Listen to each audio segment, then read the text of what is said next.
Camera tracking tutorial.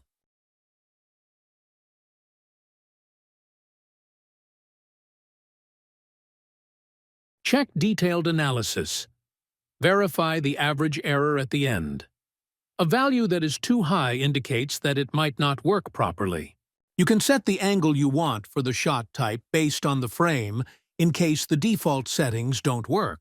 A multitude of points will appear after the scene is analyzed.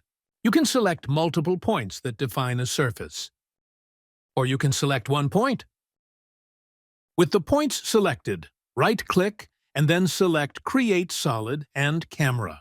After creating a solid layer and a camera, you can position, rotate, and scale it according to your needs. If you want to create another solid layer, there's no need to create a new camera.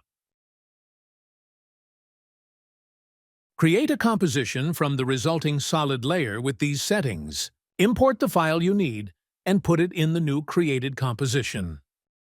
Fit the way you need and check the result.